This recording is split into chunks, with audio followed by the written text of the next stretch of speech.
You are listening to the Enormocast. In the south of France, there is legendary Grimpon, Le Verdon, Le Calanque, Seyouz.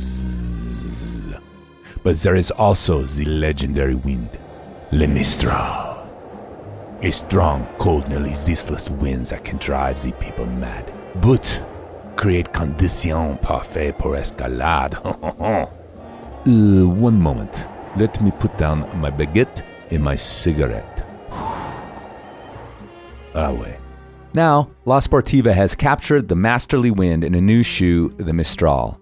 Slightly downturned for precision, but also designed for performance and comfort. A sticky toe patch makes the Mistral an all-arounder for hooking and jamming alike. And let me tell you something. I have never slipped my feet into a more comfortable climbing shoe. Even performance snug, these things feel like stuffing your feet into a buttery croissant. But they climb way better than that, as croissants are much too flaky to ride any sort of edge. And forget about jamming. So if you're looking for a light, comfortable all-arounder, ride like the wind to Sportiva.com or your local shop and try on a Mistral and see if you ever want to take it off. Butter optional. Excusez-moi, how did this croissant get on my foot? We gotta get Listen, where are you playing in town? You playing here? We're doing the Enormo Dome, whatever it is. It's terrific. Oh, It's yeah, a big house. We place, sold that it out. side of town. That's a Very big nice. place. You sold What's it that, out. 20,000 seats? We really should. Look, you better get up there before he panics. Those pens are loose. You're very good. I have really enjoyed climbing with you. We'll make it. I don't think so. But we shall continue with style.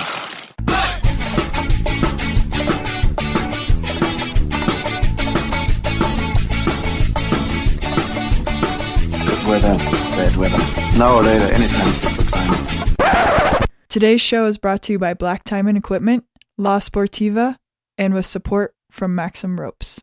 Maxim has been keeping the Enormocast off the deck since 2012. And don't forget our charter sponsor, Bonfire Coffee. Go to bonfirecoffee.com and enter Enormo at checkout for a discount on great coffee and to support the Enormocast. And now back to the show.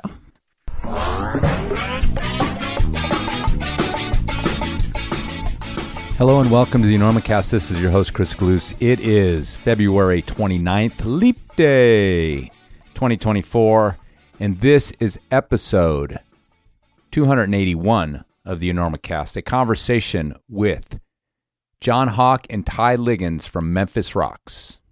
And unless you've been under a rock, sitting under a rock, waiting for good condies to day flash the pit start of your project, you've probably heard of Memphis Rox. Memphis Rox is a gym in South Memphis, famous for its pay what you can, never turn anybody away model, among other things. But yeah, I ran into these guys up in Michigan when I was at the Michigan Ice Fest and asked them to sit down, talk about the gym, talk about trying to be a climber in South Memphis, what that all means, the road trips, everything else. You may know Tye, too, from Black Ice, if you saw that film in Real Rock a couple years ago. He was part of that crew. I don't know, was John in it, too? I can't remember. Anyhow, Michigan Ice Fest. Yeah, that happened as well. I think we did a pretty good little report over at the Runout, the other podcast. So if you want to know about the experience up there, you can go listen to that. But I do want to send out a thank you to the crew at Michigan Ice Fest for hosting me up there. Did a little event, hung around, made the scene. Unfortunately, all the ice was gone when I got there. They're having a particularly warm winter up there, and the ice fell down. But nobody seemed to care that much. Well, they cared at first, but then they got over it and had a really good time. So thanks to the crew up there. Thanks to Bill for having me. And I met a lot of new people, had a great time. So if you came up and said hi, or if we hung out till 4 in the morning, thanks for that as well. All right, Memphis Rox, Inner City Gym, South Memphis, providing climbing or introducing climbing to a segment of the population that don't normally have that opportunity. Maybe you've been there, maybe you've heard of it, maybe you've seen some of the media out there. Anyway, I wanted to get to the bottom of what that all meant. The good, the bad, the ugly of what it's like to run a gym in South Memphis. And I asked John, who is the manager of operations, basically the guy that runs the gym, And he invited Tye on, which I think is a really, really nice addition. Tye has a whole different perspective about climbing, I think, than most of us. So yeah, I hope you guys dig this one. And of course, John brings it up. I'll bring it up here. I'll bring it up at the end. They run mostly off of donations from corporations, but also donations from peoples, climbers like us. So if you do find this story interesting, or if you've heard of Memphis Rox before and you think that they're doing cool stuff, go over there and donate something or get on a subscription, $3 even.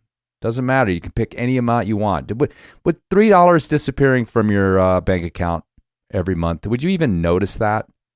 If there was like $3 and change like spread all over the ground outside, would you actually bend over and pick it all up? Even the dimes, where you have to like really try to get your fingernail under them to pick them up. Like it's linoleum. It's like perfectly smooth marble. And you're trying to scrape up these dimes. Would you even do it? How about pennies? What if it was 300 pennies? Like spread over like 50 square feet. Would you do that? Or more? I mean, $10. Like most of us wouldn't miss $10 a month. I know subscriptions add up. Maybe you give some money to me. A few people do monthly. But yeah, you get what I'm saying. A lot of people give a little, and it adds up. Anyway, so that's Memphis Rox, ROX, memphisrox.org. They've got a temporary kind of fundraiser going for some problems that happened recently, and they've got their kind of ongoing, always donation system. So go over there, check it out. Am I talking really fast right now? I feel like I am. Is it faster than normal?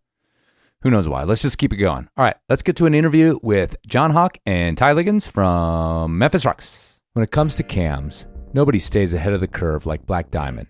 And until their climber engineers get antsy again, they've settled on quite the quiver of active protection.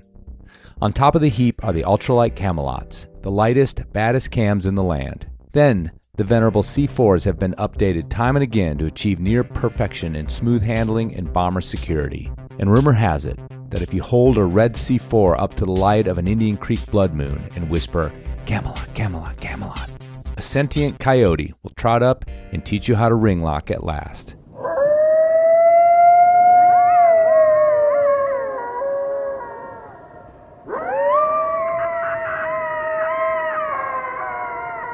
And finally, for the thin end of things, the SuperTech Z4s round out the rack all the way down to the wee little maybe I can fall, but I don't really want to fall, probably will hold, but let's not find out number 0.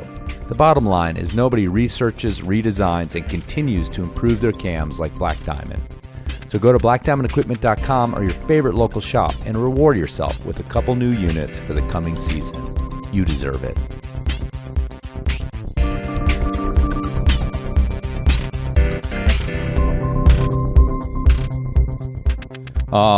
So John, how hard do you climb? Not very anymore. Tye, can you put some numbers in front of us here?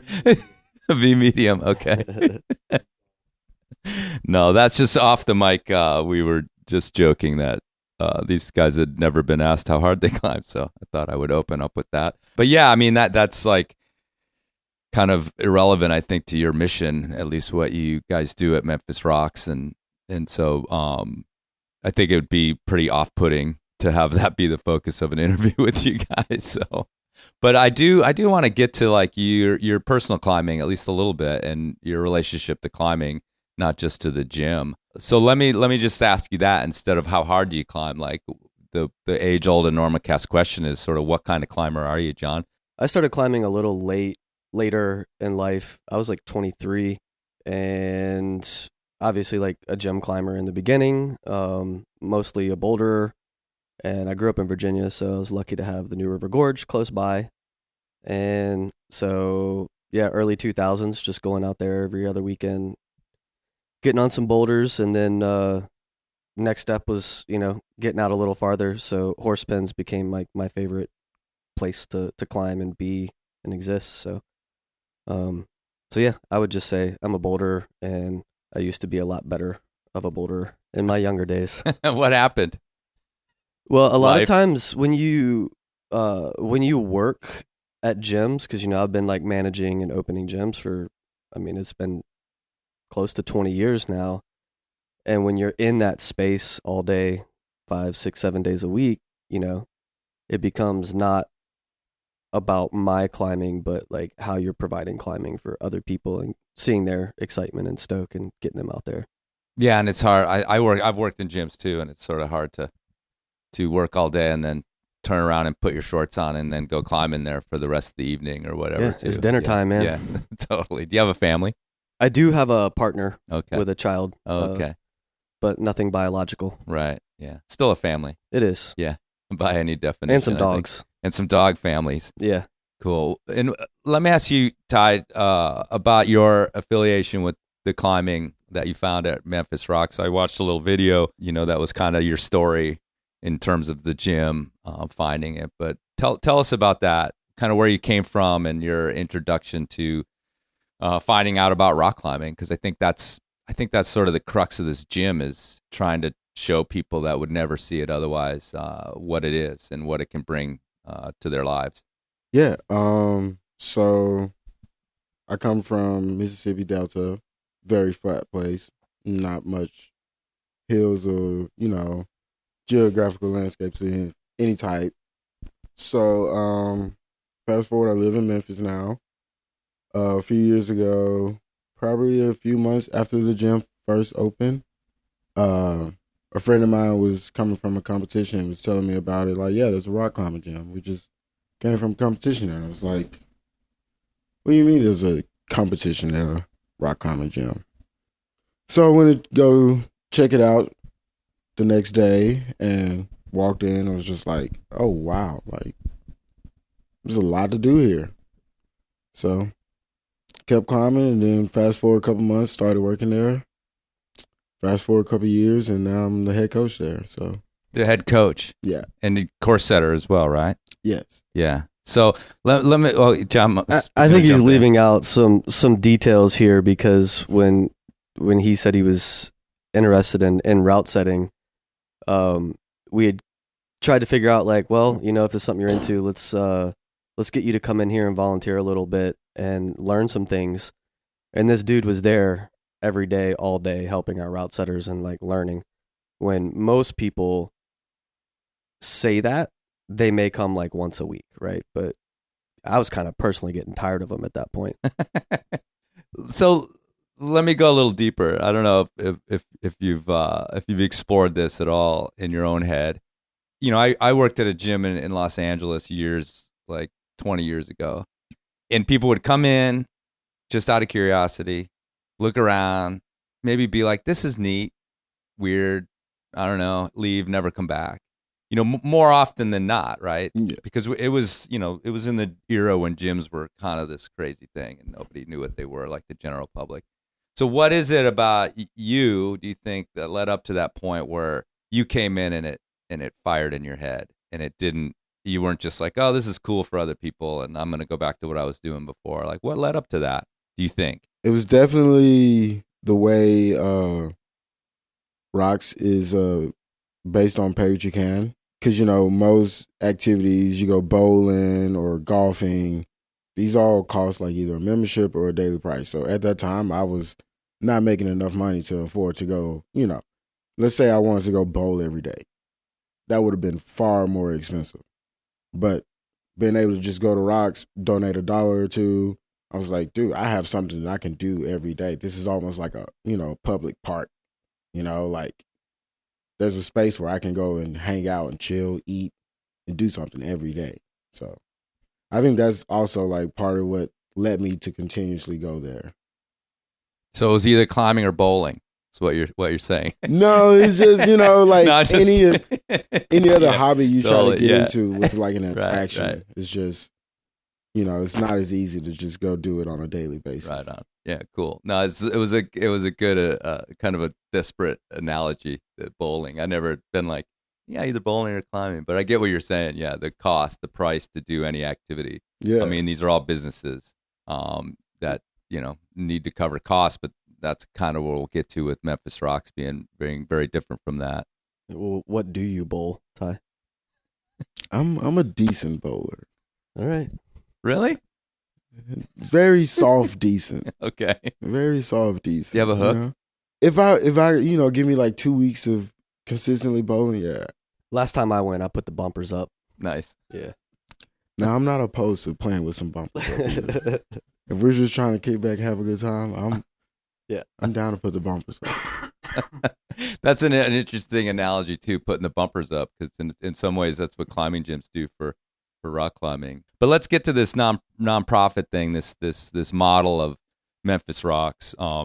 You're the like general manager of operations, The director of operations. Director of, yeah. So tell me about that. I mean, this model, how we got to get into how it works. You've got this place that's pay what you can, don't turn anybody away, but it's also, it's a facility that has costs. So a lot of costs. Yeah, let's talk about let's talk about the philosophy, and then we'll get to the nuts and bolts maybe of what how it's run.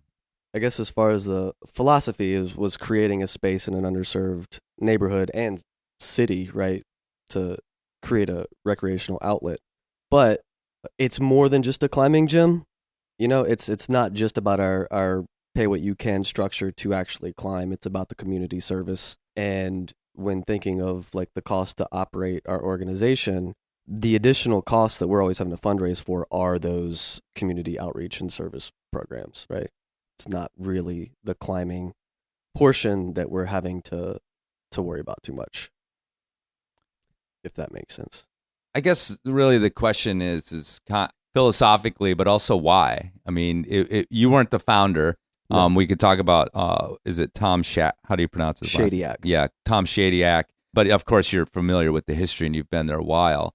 So, just tell me a little bit about this idea. I mean, gyms are popping up everywhere. They're becoming these big conglomerations, and outside money. They have to make profits. It's all this whole thing, and here you are in this environment where you're sort of going the opposite direction. What was on Tom's mind? What was on everyone's mind when this went down? First off, rock climbing's supposed to be a bit of a rebellious activity anyways, right? And, being in the climbing industry so long, we've seen it kind of turn a little bit non-rebellious, a little bit more corporate, but that's a whole nother discussion. But so Tom, his family helped found St. Jude Children's Research Hospital. And so he has ties to Memphis, and then he also found some success in Hollywood, writing and directing some pretty popular movies, and started teaching these film classes at University of Memphis and also at Lemoyne-Owen College, which is an HBCU, which is actually right across the street from the gym. And what he found was there wasn't much for youth and young adults to do in South Memphis. And one of his students in his Lemoyne-Owen class was shot and killed just walking to one of the corner stores about a block away. He's like, well, we got to create a safe space for the folks in this neighborhood. And most people in Memphis, it's like a basketball city, and there's basketball courts everywhere. And he was like, well, I want to do something that's different. And he had I guess he'd been climbing for a couple of years, and wanted to do something just completely different. And so his main idea was a rock climbing gym, and he had taken some folks from Lemoyne-Owen College and his University of Memphis class to Colorado to do some outdoor climbing and some gym climbing in Nashville, and asked everyone, is this something that you think this city needs? And they all said yes. And then he was like, well, folks in this area are not really going to be able to afford these prices. So we're going to do a different model, and we're going to make it pay what you can, and we're not going to turn anybody away. And that's just how it started. Yeah, literal space to be inside, but still doing something physical as opposed to an outdoor basketball area. And then also it being a food desert, he wanted to have a healthy food option inside. So we have a juice bar inside that we serve healthier options. Right. Mm-hmm. And how did you get involved? I mean, and was it just a work opportunity? Were you drawn to the idea? Where did you come into the program? There's a few variables. So I used to own a gym in Gainesville, Florida, and we had a sinkhole that destroyed the building, and I had lost everything. I guess that was 2012. And so then I had moved up outside of Charlotte to help some folks open a gym. And, that area just wasn't for me. And then my best friend had died, and kind of unexpectedly. And so I've had a good friend, Kurt Smith, who's been in the industry a very long time. He came and we were chatting, and I was just like, look, I'm looking for something that's a little bit more meaningful. And a week later, he called me. He said he met some folks out at the outdoor retail show that are doing this thing in Memphis, and it's going to be something different, and reached out. And about a month and a half later, moved to Memphis to help start the thing.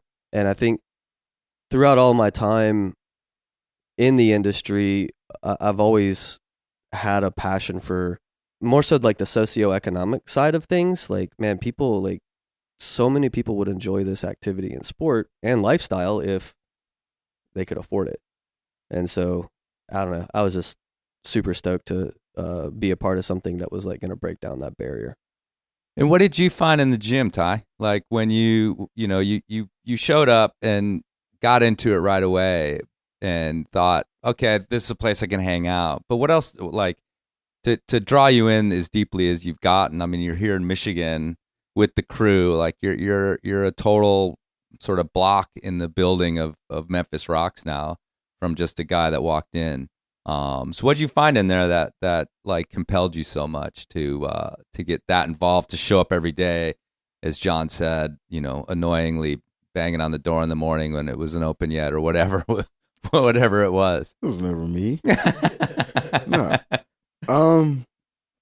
It's hard to say. What I found, peace above all. Because the more I go to different gyms, the more I'm just like, wow, our gym really is like complete, like, it's just very different. I don't know if that's because, like, not just in South Memphis, which is where the gym is, but just like in Memphis in general, you just don't find many places that attracts people of like, not just different ethnicities, but just different interests, but all, like to climb or to do physical activities. There's no one way answer to that question. I found a lot of things for sure, but I would say I definitely found peace, to sum it up. Well, let's go at it from your direction, John. What do you think you provide that draws kids like, I mean, not a kid now, I don't know how old you were when this all went down, but everyone looks like a kid to me that's like, in their 20s or whatever. What do you think you provide? What do you think the sort of bug zapper kind of draw these people in feel to Memphis Rox when somebody like Tye does light up and says, this is my space?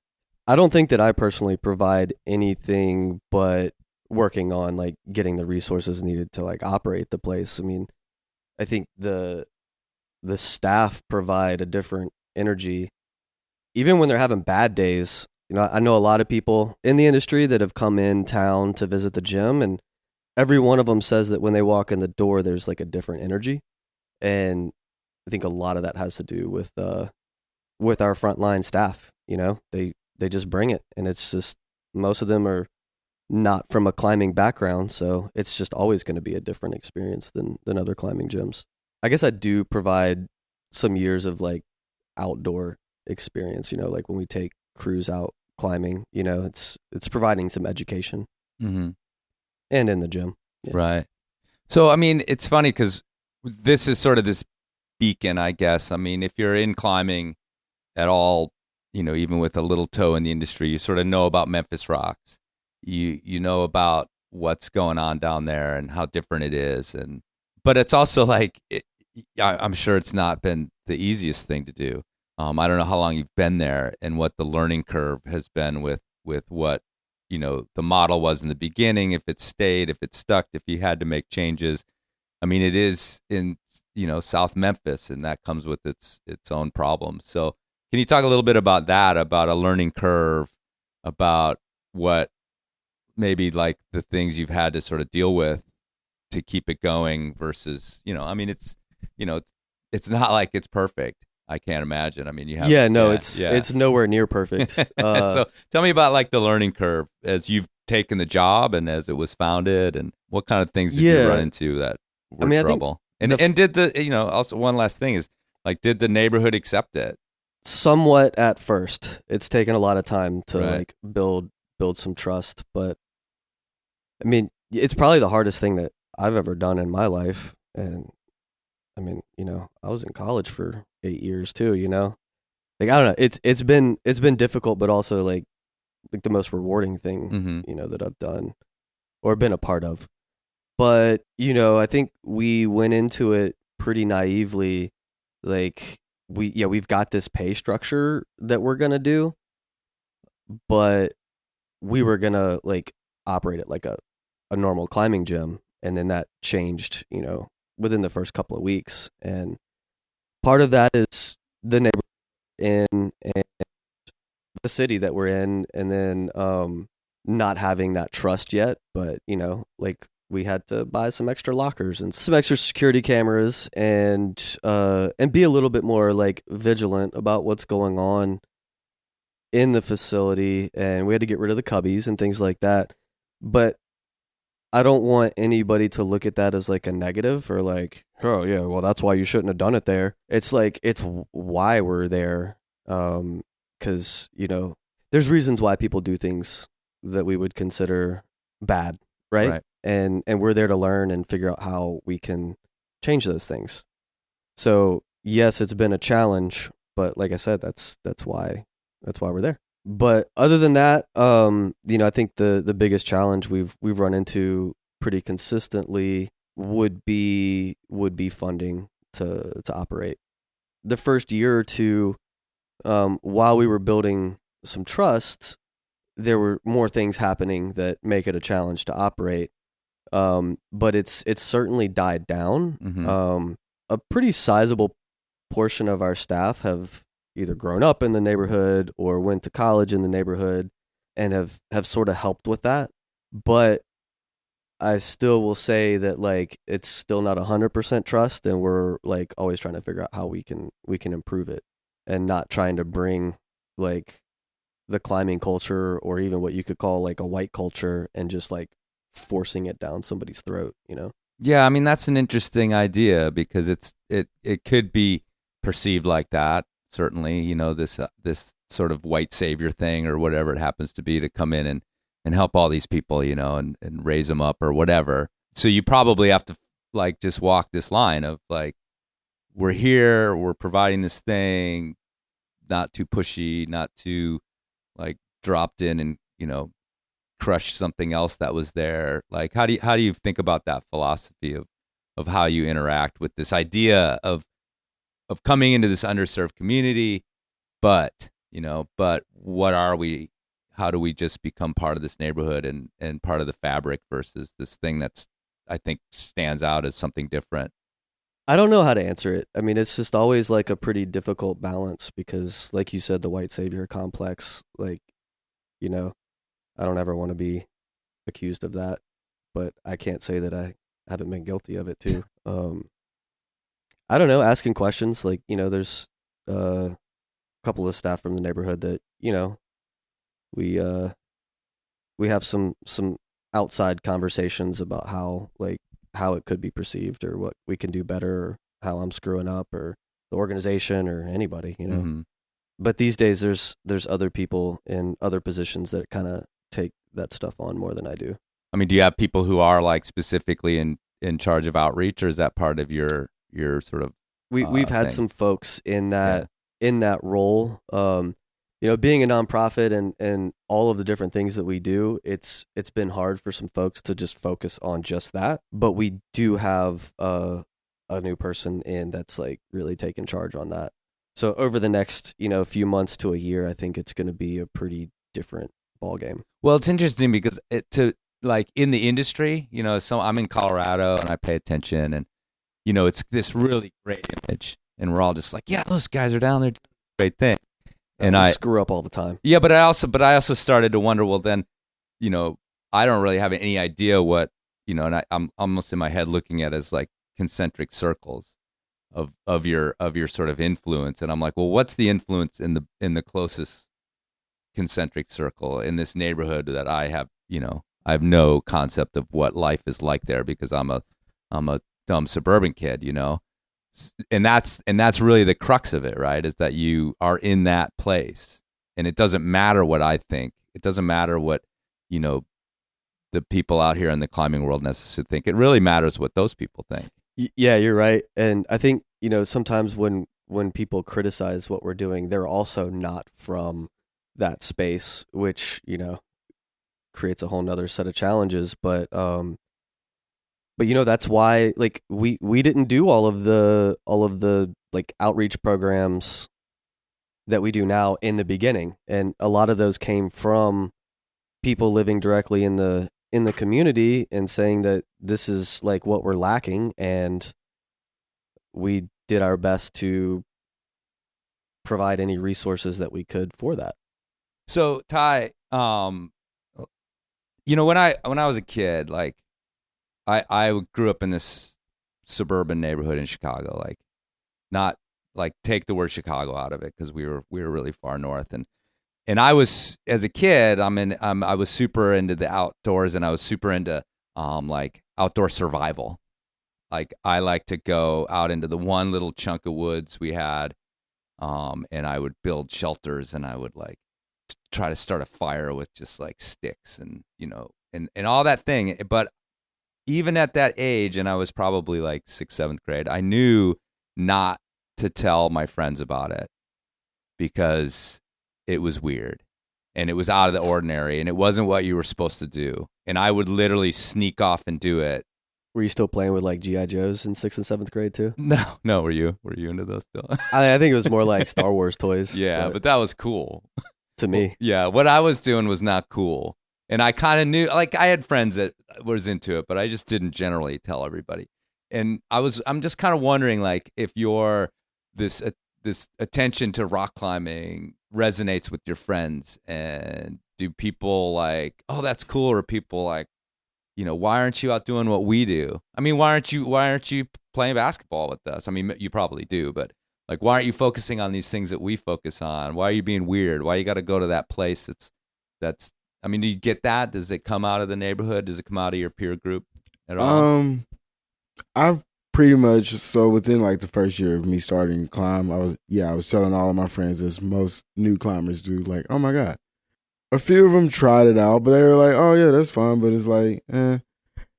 And so, yeah, I do think they're like, kind of like, you're so weird. You're always just going to these random places and going climbing and stuff. And it's just like, but not in a weird, I accepted way. It's like not many of my friends outside of climbing circles care to go climbing or, go travel and do it or whatever. I wouldn't say they find it weird. More just like, oh yeah, that's his thing. That's cool. Yeah. Those are good friends. Yeah. But yeah, I was just kind of curious about like what the influences are on you outside the gym to not climb or to do anything else, if it's been any sort of problem for you. I will say I am that one peer pressure climber who's just like, yeah, you should come over here to this place with me. It's beautiful. Even if you don't want to climb, it's hikes nearby, whatever. I am the one who's always trying to like peer pressure my friends to go outside and do some stuff, but sometimes it works. A lot of times it don't. What do you think, John? I mean, what do you believe about this climbing thing? Like we joked about bowling, right? Why not bowling? Why not golfing? Why not whatever else? Like, what's the spark other than your own interest in it? On the website, it talks about this metaphor, of overcoming challenges and things, which is nice and it's good copy. And but then, what do you believe about that in terms of the way climbing works? Because it's like, the last few years we've been doing, I think the industry's been doing this outreach thing, this bring in these underserved communities that don't typically come and find our sport on their own.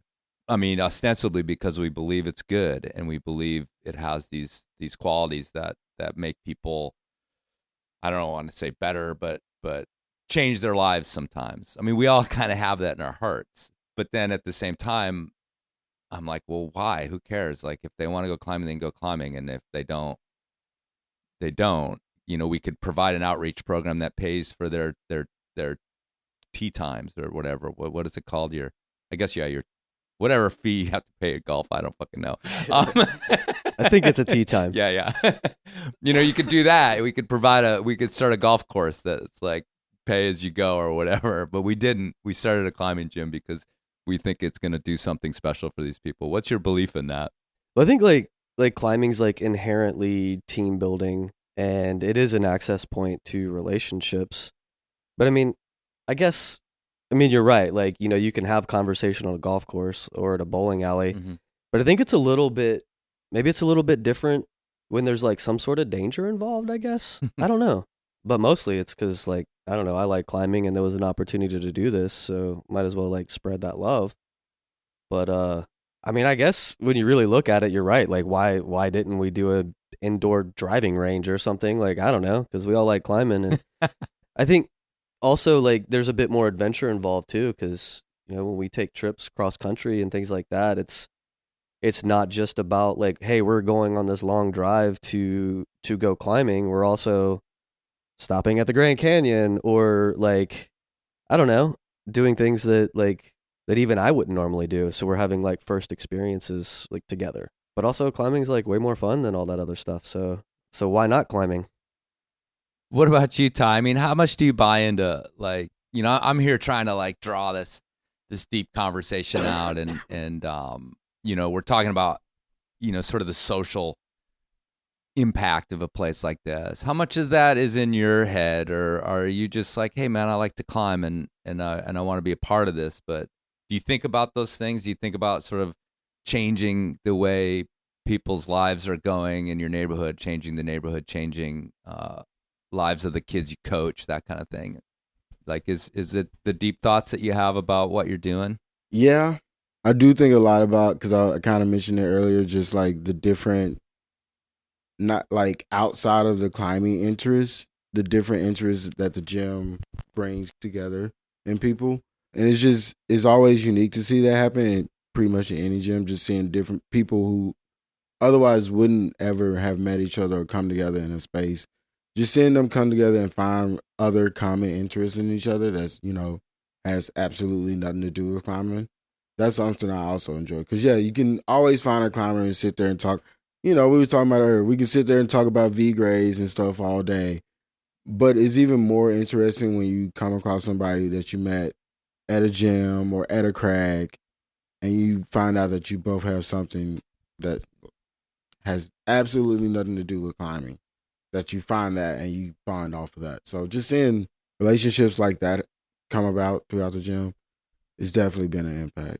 Well, I think back to the like why climbing, now that I'm thinking about it a little bit more, one of the guys that works with us now in like outreach and fundraising, his name's Germond, and he grew up right behind the gym, and some folks took him, I don't remember exactly where they went outdoor climbing, but they ran into some other folks, as we always do at the crag, and like he had never met these people before. It's his first time outside, and they invited him to dinner at their house, right?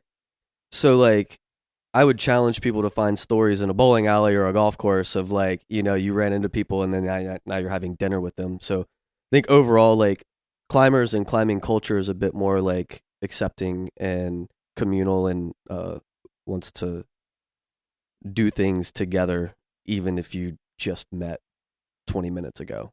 Well, I want to also build on that risk idea, because I think it's not, it's sort of a perceived risk, especially in a climbing gym. Yeah. But that trust thing, and we take it for granted after you've climbed for a long time, that you literally have someone's life in your hands when you're lowering them. Yeah. Like, we don't think about it that way, but it's a fact.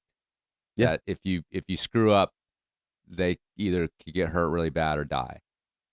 And it's funny because I think about like the responsibility of that, and how I don't even, like, the basis of it is this incredible responsibility, but I don't even think about it anymore. It's just routine that you lower somebody off a climb or you catch them when they fall.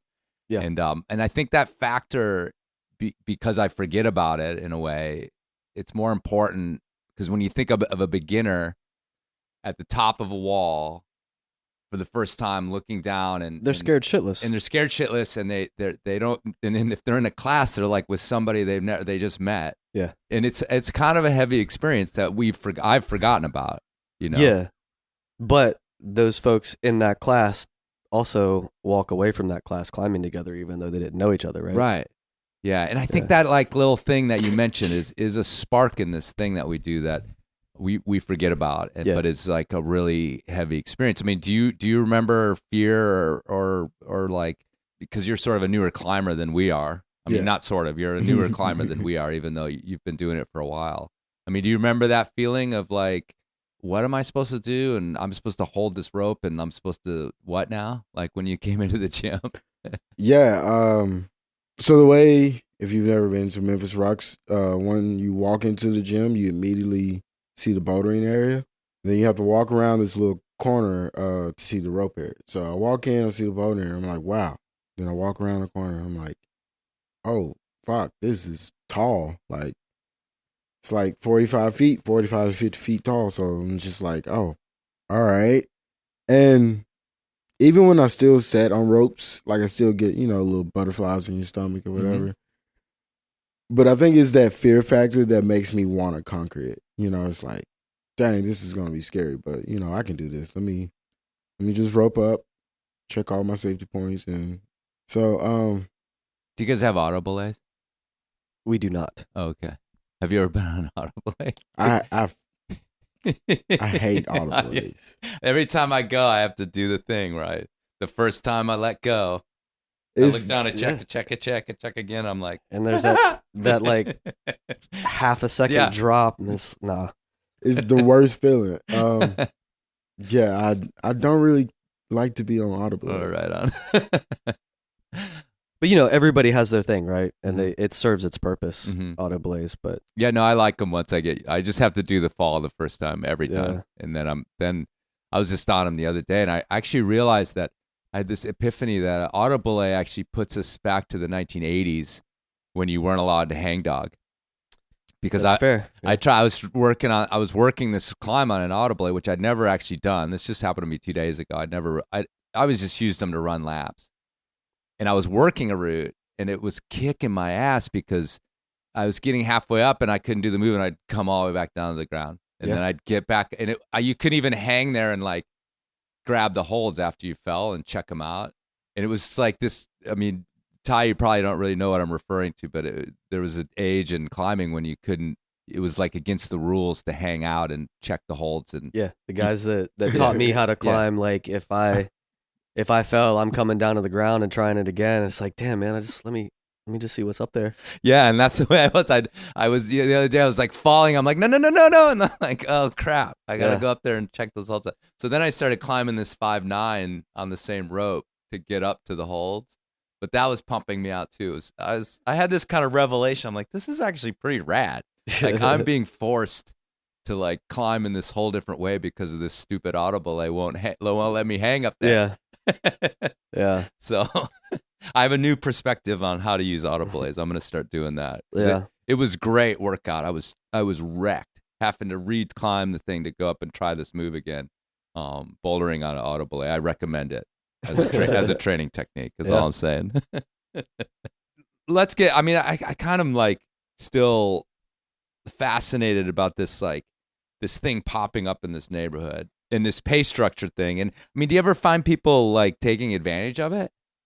And I mean, and how do you decide? Because you're like, I want to be welcoming, but and everybody can come in, but like, I think that guy could probably afford to pay. I think we have these discussions a lot, all the time. But I would say that the majority of people do not take advantage of it. Right. That's the game, right? The majority. You're just like, yeah. There's always going to be the outliers. Yeah, and we just want to trust people as much as possible until they give us a reason not to trust. But like, it's okay. Like they're in the space, right? And that's really what matters. But then again, what do we say to them when we know that they're taking advantage? Like then now we're profiling, right? Right. So it's a tricky line to be on. I was just talking to this morning. Actually, I was talking to Josh Wharton And he's Patagonia guy, and Patagonia's got all their own ways in which they're trying to kind of do what you guys do. Well, they need to give us some money too. Okay. Yeah, put it out there. Patagonia, come to the table, sell a couple more fleeces, and give Memphis Rox some dough. But other companies have these mentorship programs or whatever else they're doing. But you guys seem to be at this like very base, like literally street level of trying to introduce people to climbing. Oh, shoot. Just to update you, he does not want a fresh towel. All right. So anyway, so tell me a little bit about the Beyond the Gym, I guess is what I'm getting at. Like, because you go beyond just like getting the people to walk in and find rock climbing. Talk about what you do beyond what goes on inside the gym. The first couple of years, it was all about the gym, getting people in, lowering the barriers to get in, some outdoor trips, and the juice bar, just feeding people at some points a pay what you can, other times reduce prices because, you lose a lot of money with food when you have a pay what you can scale. So we haven't really dialed that one in as much as we want to. But it was really once COVID hit, kind of changed the path of our organization. And we started getting a bunch of, like, the cities are shut down and people didn't have access to like a lot of food and household essentials. And so we started making these care packages. And then we also had this grant that we were able to give out produce boxes. They were like 20-pound boxes. Like, I think we gave out like 5,000 boxes or something of food, fresh produce. And from there, this idea came like, well, why don't we do this all the time? And so we created the community closet. And so it's like a little store on our campus that's open once a week, and people can get household goods and like clothing and things like that for like at least like a wholesale cost. And we started a free lunch program during the COVID shutdown as well, and we've still continued that, giving out like sack lunches, and now we're doing like these hot soups. And then we've always had the after school program as well. That's always been free for any of the youth coming in. We started a period power program where we distribute pads and tampons. And now we're the biggest distributor in Memphis of those products. And we did have the youth team from day one as well. And it's always been something that we've tried to get more of the like non-traditional youth team members. And I think ever since Tye's taken that over, it's really starting to improve in that, like the missional side of things there. The hell else do we do, Tye? We got a garden that we grow some food to kind of offset juice bar costs and try to teach people. And then we have the volunteer program, neighborhood cleanups and any other events that we may need some help with. I always leave out like a few programs. It's kind of amazing that you are doing so much shit that you can't even remember it all, to be honest with you. Like that, it's, because that's something right now I'm just like, what? Because I'm thinking, okay, we got this rock climbing gym where we're giving out rock climbing. Mm-hmm. That's cool. But now you just like added 20 different things to that. And that becomes like 20 different trouble points for how to run these things. So you guys are, it's a huge plate that's full. Yeah, it's a lot. And like, I do wish we had more resources because we could do all of those things better, right? Right. We hear something and we're like, oh, well, we got to figure out how to make it happen. And then, some of them we just struggle to be somewhat successul in that service. Like I'll give you an example. Like we wanted to start a transitional housing program because we have a lot of folks without homes that are in the gym getting coffee or the sack lunches who don't care about the climbing. No. Yeah. No. But right. What? Right. Right. Exactly. I was just just an interesting thing that you wouldn't. People come into a gym anywhere else just a rock climber to Yeah. look at it and then Yeah. leave. So you've got this whole different community that's Yeah. also in the gym with the climbers. Getting the food, the coffee, using the showers. Yeah. And so we bought this house like right behind the gym with these like big ambition of creating this like transitional housing and then turning it into like a pay what you can home purchasing thing, right? So like somebody like lives there, manages the house while some other people are kind of in and out. And then we would help that person buy that house and then we'd buy another one, and like kind of like like I said, a pay it forward home purchasing. So that way like home ownership is in the community rather than outside people buying the properties. And that was a little bit more than we thought it was gonna be. You're like, yeah, so we're still, it's a great idea. Let's do this. Yeah. All right, let's go do this. Yeah. And so, And like, I mean, we own right, the home right. and, there's an employee living there, Right. but it's like, man, we got to like take a step back and like figure out what the hell are we going to do now? Right. So it's things like that. But, with more resources, we would have had the right person in place creating that program because I didn't know shit about it. It's Yeah, I was like, about to let's say, do you, it. I mean, you're I'm good at tired of building people gyms. like sleeping, right here, Right. So let's like figure something out. But we'll get there. Right. I feel like we're like missing something. Your gardens, cleanups, housing, after school food, team. We provide space as well. Like one of the newer things. Oh shit, we're a polling station. Oh, okay. So like people from the neighborhood come to our gym to vote, okay. and that shit's awesome. And we were pretty stoked because our first one was the 2020 election. But so we also when we have the resources, because we're doing like local, state, and federal elections, and like we like cut up like some of our like chicken wraps from the juice bar and like make little smoothie cups and coffee. So like while people are waiting, they're actually like, they're having like a cool experience. So that's, I don't know. I think a lot of us are pretty proud of that one. And we did hear that we've increased voting in the neighborhood because of that easy like access. And then we also like, we have a pretty big campus. So one of the newer things, we have this organization called the CSA in Memphis that helps people. It's like utility assistance. So now there's like a space for people to come and like talk to that organization and get like the resources they need to keep their power on. We do like medical screenings. The University of Tennessee, like they have a medical school in Memphis and they come and do like blood pressure stuff, COVID tests. I don't think they've given like flu shots and stuff, but I don't think we've actually done like any kind of shots or medications, but and just trying to like educate some people like how to improve their health and like AIDS testing and just, I mean, anything and everything. We just try to like share information. But let me ask you about these climbing trips. You actually said earlier, you're like, yeah, we go out and like you do things like stop by the Grand Canyon, and you looked at Tye. Were you on that trip?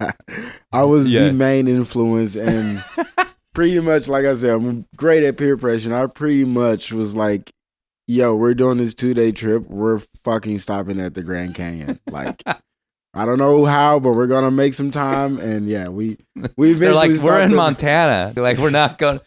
No, where were you guys going? We were going to Bishop, California. Oh, okay, so cool. we basically, no problem. Yeah, we took the I-40 the entire way out west, and I'm just looking at the trip, and I'm just seeing what all we're gonna go through and pass by. And we go through Arizona, and I look up, and I'm like, wait, we're traveling across the continental U.S. like almost, from the Mississippi River to almost the West Coast. We have to pass the Grand Canyon at some point. Let me see where it's at. It's out there somewhere. It's out there. It's grand. So, it's big. We're gonna find it. I looked it up, and I'm like, I think it was like what, hour and a half off route. Yeah, it was. I mean, it wasn't more than 2 hours out of the way. It was like, I think the whole ride there, again, it's 2 days, or we split it up in 2 days. Whole ride there, I'm like, yo, when we gonna stop at the Grand Canyon? I was just egging it on, just constantly. And on the way back, we were like, all right, let's figure out how we're gonna stop at the Grand Canyon. I was like, damn right we are.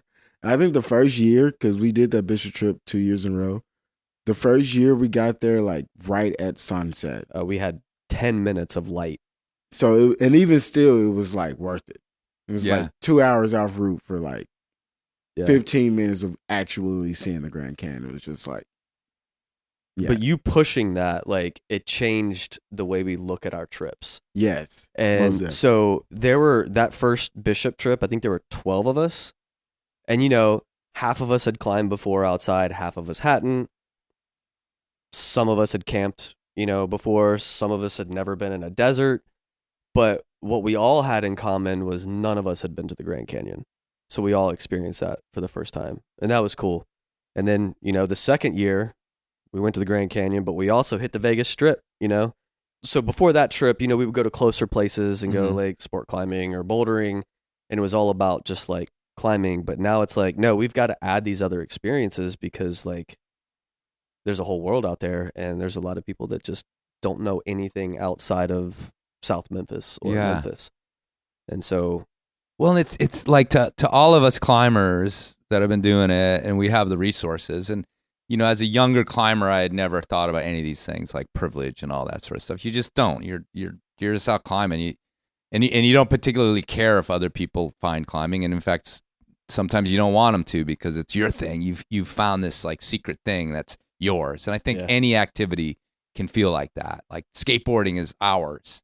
And if you out there want to find it, great, but we're not going after you. And this has like been a change, I think, in the way I've looked at climbing, and a lot of people have looked at climbing. But the road trip is such a fundamental part of like why I climb and why all my friends climb. And it's like this cultural thing.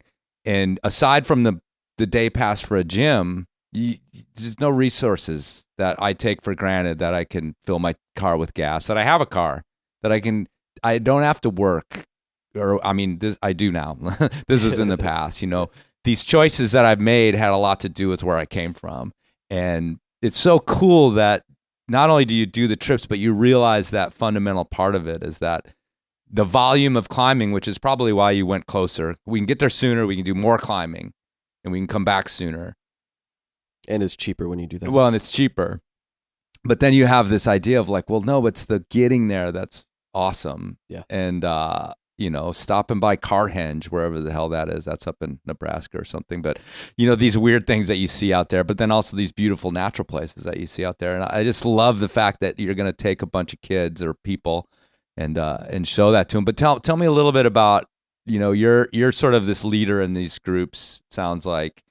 I mean, what are, like, tell me about the experiences these people have as far as, and you guys both answer this. I mean, what do they relate to you after these road trips, after these climbing trips out to these places? A lot of our trips always first time for somebody for something. I mean, for camping and for like all these things we just take for so granted as climbers that Yeah, you I mean, can't. again, like a lot of them is people's first time really getting out of the city. Mm-hmm. So it's just like, you know, me growing up, I got to travel, not a lot, but like I got to see some stuff. So I don't know, just seeing somebody get to like their young adult age or like early adulthood and haven't, you know, gotten a chance to get out of their home state is like, it's mind-boggling. So it's just like the first time experiences, they never get old. You know, just like first time taking somebody climbing, it never gets old. I just wanted to piggyback on that because there's two situations that like always stick with me, and one of them, man, I guess it was back in like 2020. We were at Horse Pens, and one of the guys who used to work with us also grew up in South Memphis, and you know we're sitting around the fire at night, you know, drinking a little whiskey, you know, having a little fun, and he stands up and he's like, "Everybody, shut up for a second," and we're like, "Oh God, what is this?" And he was just like thanking everybody for being there. He's like, "Man, this is the first night of peace that I think I've ever had." And he doesn't have to worry about bullets and people kicking in doors, things like that, right? So that was fucking beautiful. And then the second year of the Bishop trip was another former employee of ours from the neighborhood. We stopped at the Grand Canyon and then also hit the Vegas Strip on the way to Bishop. And, you know, he had never been outside of Memphis. And then he sees all these bright lights like in Vegas, and it's just like, oh my God, there's like Memphis is not the only city, and it's just his facial expression, which I wish everybody could see, right? I don't know, it just makes you want to do more for people. It's just like really special being in those moments. Tye, what was your impression of? And you guys went to the Buttermilks, like bouldering trip primarily, I'm sure. But what was your impression of that place? Like, That was my, even you, this is all new, and you probably progressed in your climbing to thinking about these places.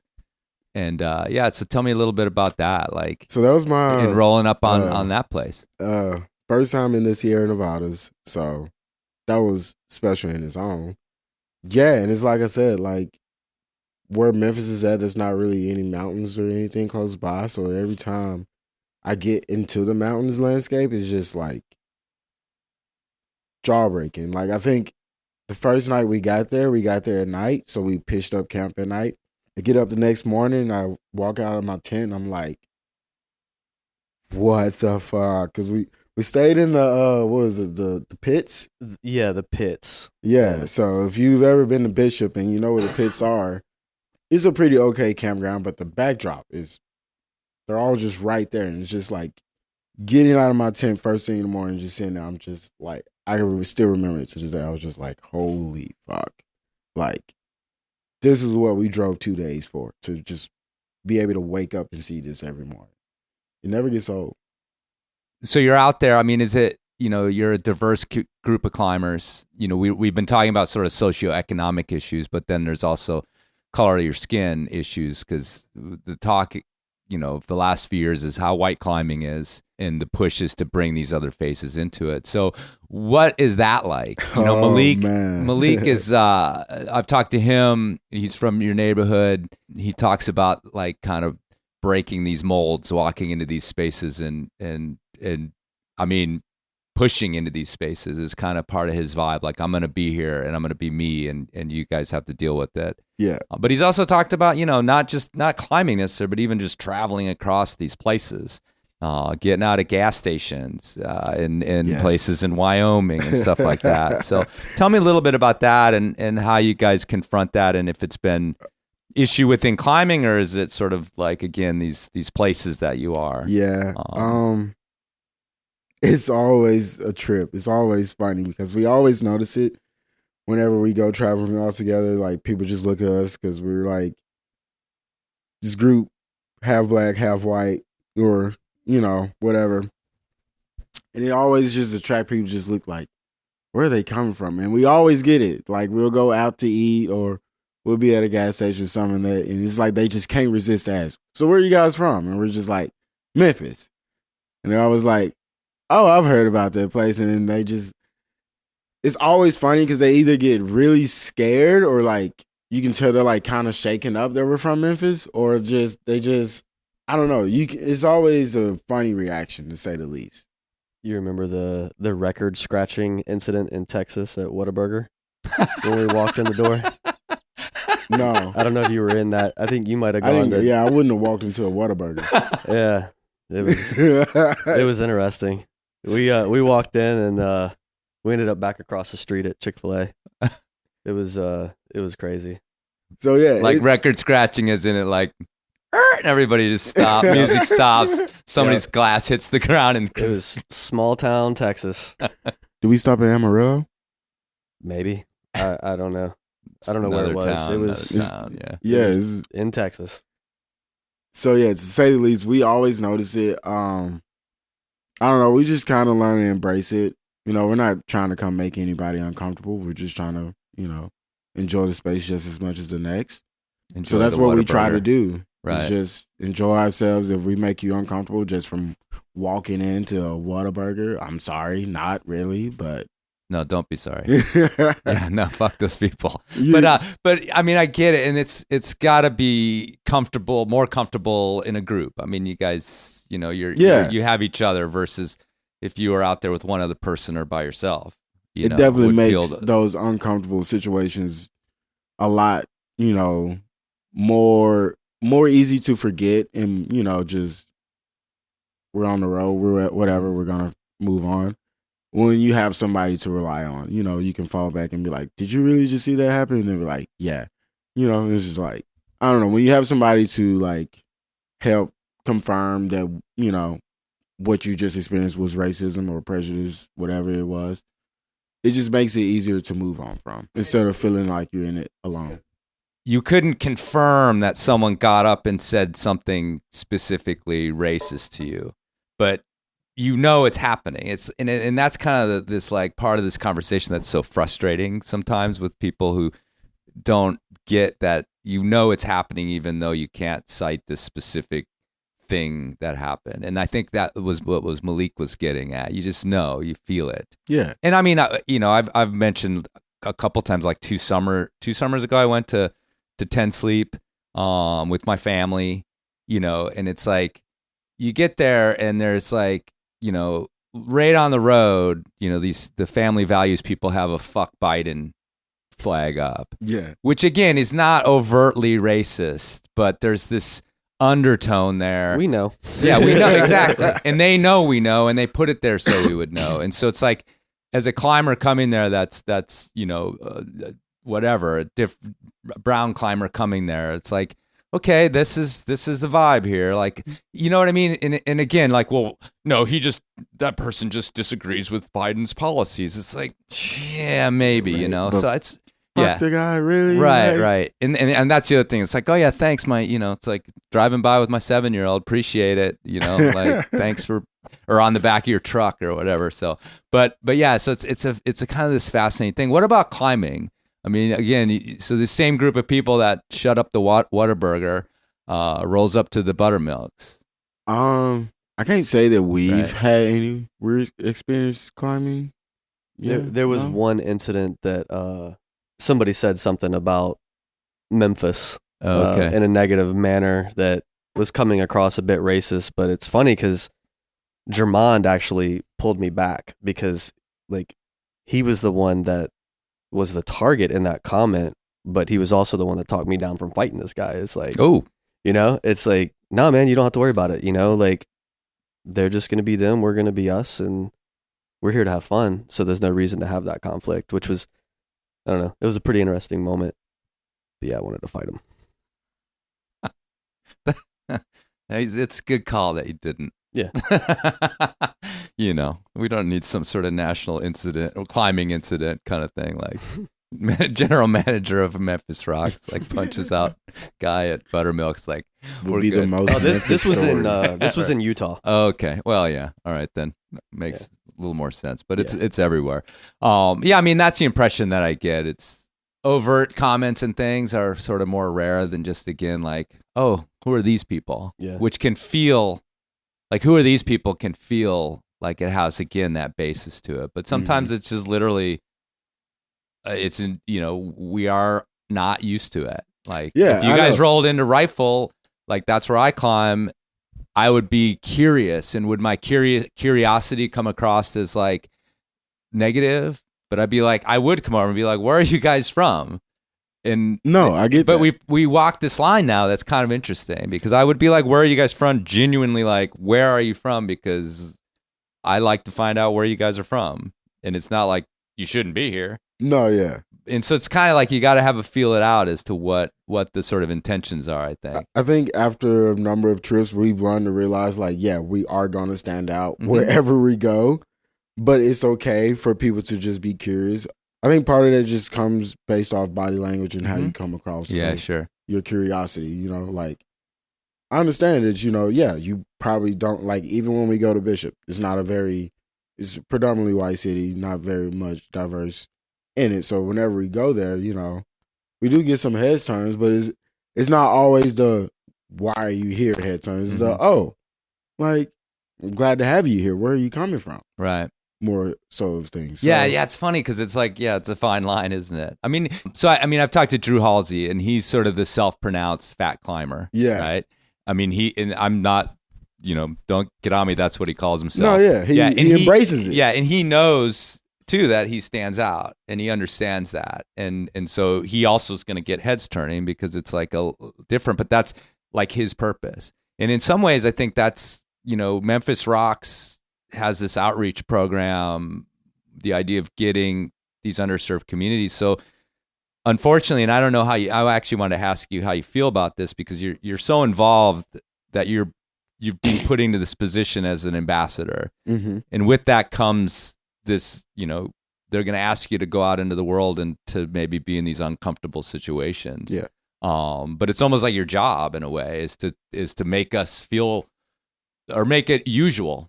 Yeah. Is eventually like the goal, right? To make it usual. And then we don't, hey, where are these guys from? Kind of a thing. I mean, how do you feel about that? I mean, do you feel okay with like being a little bit of the sort of vanguard of like putting this impression out there and taking sort of the heat at Whataburger or wherever? Me personally, I don't care for a lot of attention. Right. And so, well, thanks for coming on the podcast. John kind of forced you. That's okay. It's always weird because it happened on this trip where it's like, I'm in this space and somebody sees me and they're like, "Hey, were you that guy on Black Ice?" I'm like, "Yeah." And it's like, I don't know. It's weird because it's like a lot of people know me before I know them and right. Recognize me. But do I mind being an ambassador? No, because it's like, it's more just about representing Rox. It's also about representing the city. I don't feel like I'm a pretty straightforward person. If I feel like socializing, I'm going to socialize and, we can get to know each other. So it's never like I've been feeling like I'm in a situation where I'm like forced to be in, like John asked me to do this, didn't feel any pressure to do it. I was just like, sure. You like your job, you'll do this podcast. So yeah, it's been interesting just like the more that people associate me with Rox and just like whenever I'm in an outdoor space, I don't mind it. Well, he handles it with a lot of grace and dignity as well. A lot of times when people get attention, their personality changes a bit. But I don't know. I'm just stoked to see him be that vanguard that you're talking about. Can't happen to a better person. So. And I asked you about like why climbing, grabbed you, and there was something in you that was already there that made your interest happen. And then with leadership, and you're a leader, I don't know if you feel that way, but leadership also is something that not everybody is willing to take on. And I think you may feel like you didn't choose it, but you didn't also arrive here for no reason. So, yeah. I mean, I sort of applaud you in that sense of, you're a leader, and you may not want to feel like that, but, you're here, you're a coach.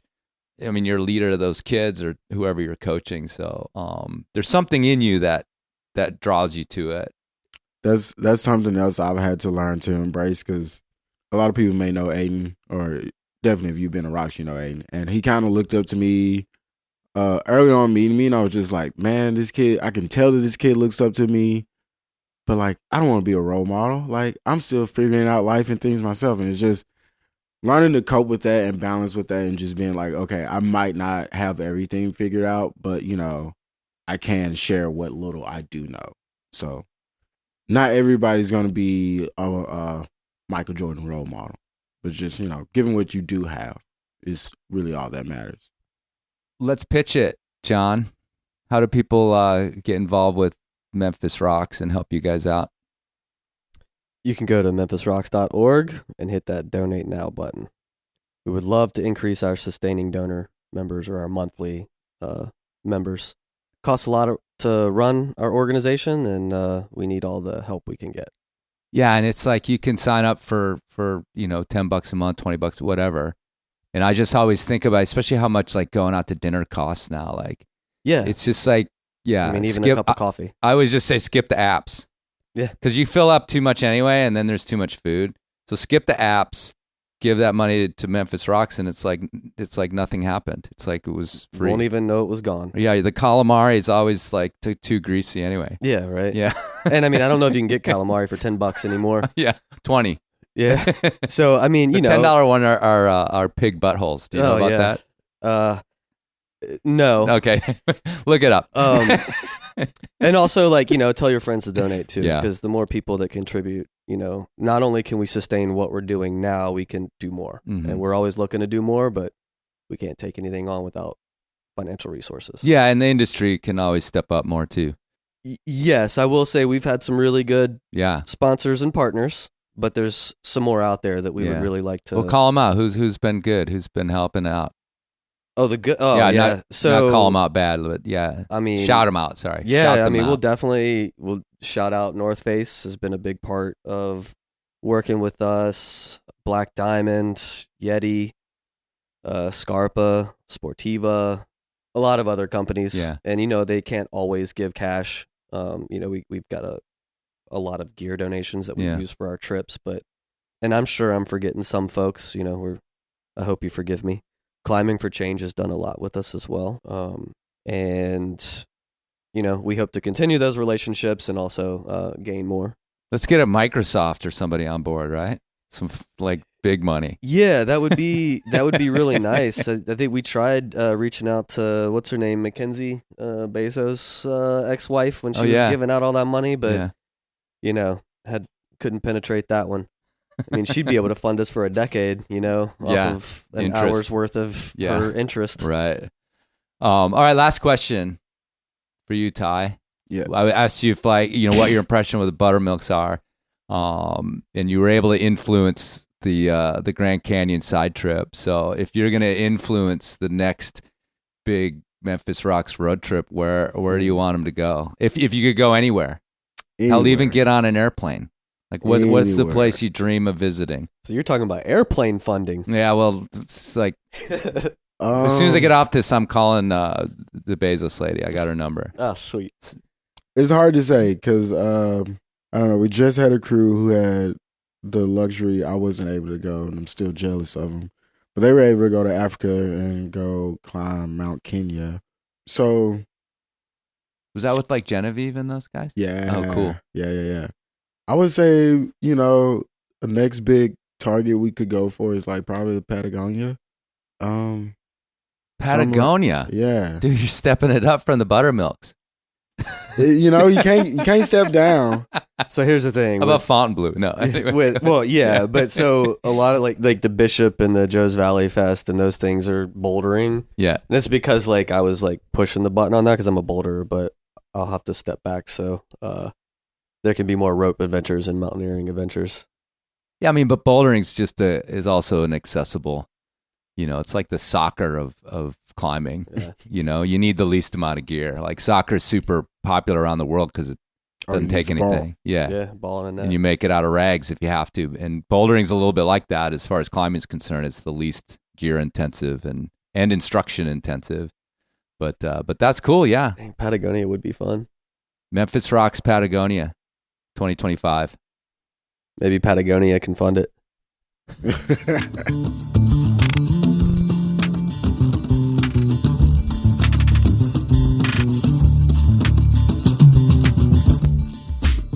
All right, folks, thanks for listening, and thanks to John and Tye for coming over to the hotel, hooking it up. They walked in out of a pouring rain, just full-on downpour in the middle of February. It was, People kept their spirits up, though.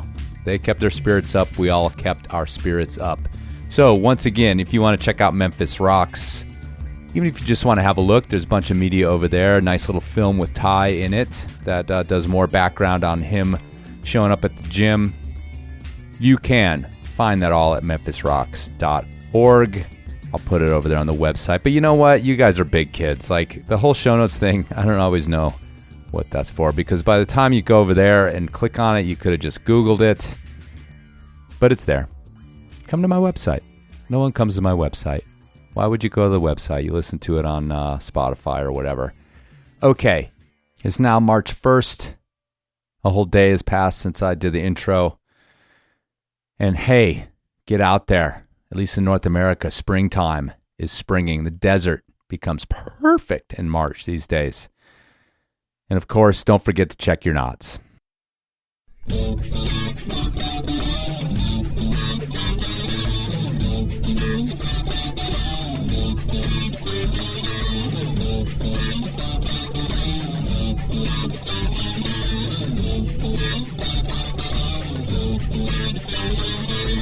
Fear is the path to the dark side. Fear leads to anger. Anger leads to hate. Hate leads to suffering.